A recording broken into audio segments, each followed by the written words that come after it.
Hi everyone. This is an overview of level 3 of the Student Day Theory exam on liontheory.com. Several of these questions I've already gone over in some of the earlier levels, so I'm just going to stick to ones that are unique to this level. So I'm going to start with question 1. This hasn't appeared before. It's key sig identification. And so what we want to do here is name the major key signatures. You'll notice that only choices that appear in the syllabus for level 3 are going to be in this selection menu here. So once I pick a correct signature, it's going to give me another one. And it's going to keep doing that until basically until I'm no longer interested in practicing. You'll see if I incorrectly answer, it's going to tell me I'm wrong. Once I'm correct again, it'll just keep going. But there's only 6 possibilities, and that's done to just tailor this to exactly what the student needs to know and nothing extra. So question 2 I've gone over a couple of times, so I'm going to skip it. You can see basically how it works. You hover over the notes, but again, I've gone over it in level 1 and 2. This one as well, drawing key signatures.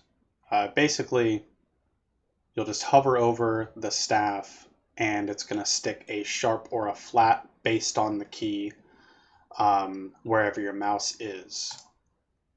So once I check it, now I'm in E major. And so again, it's going to go through all of the keys here, which are the keys outlined in the syllabus. Here's one where I draw a scale. I've gone over this one before, but just to show you real quick how it works, you need to go F to F, check, it's correct, and then it's going to give me another question. So here's one that we've seen, drawing the interval above a specific note. So now I've got quality in the question, so minor third, check, perfect fifth. So if I were to do, well, let's say diminished fifth, it's going to mark it wrong.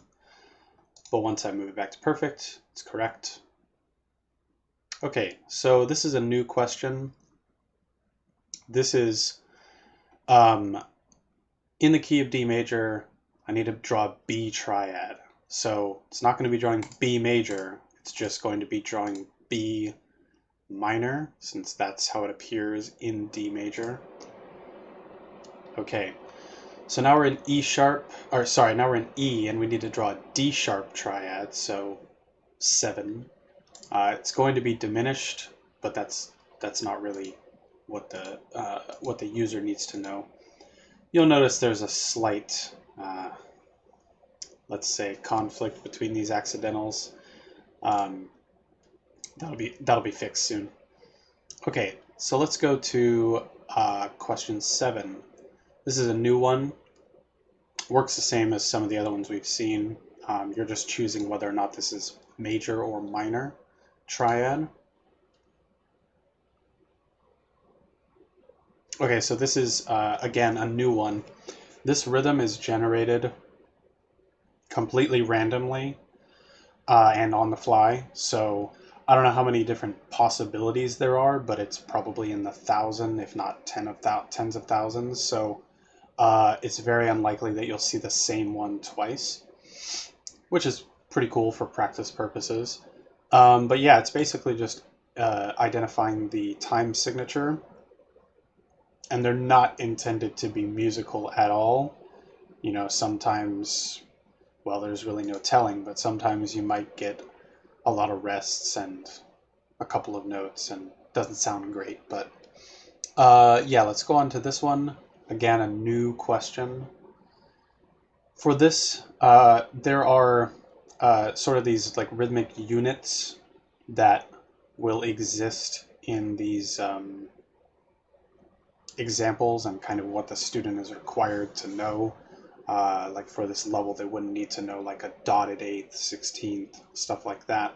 So I went ahead and just put 4 16ths together, 2 8ths together. So once I click a group, it's going to fill in the appropriate amount of beats. So for this one, I need to use all of the given notes and rest at least once. So in this case, I can do both of those. It's not going to beam them. And how about that? So I check, it liked it. Now it's going to give me another one. And you'll notice I have some different selections. And yeah, this one works the same way. So now question 10, this is identifying which one of these counts are correct. So we got 1, 2, 3, 1 and 2. Well, they're all the same except for this one. 1, 2, and 3. 1, 2, 3, and 1 and 2 and 3 and. So that one is the obvious choice. Again, these are generated automatically. So there's going to be some beaming issues because it's randomly choosing these rhythms and assigning the appropriate counts to whatever it generates. So that's just something to be aware of. The next question is a bank question. I've already gone over all of that in some previous levels. Very straightforward. You just click the right answer. And it keeps going, and it runs you through everything that the syllabus will require the student to know.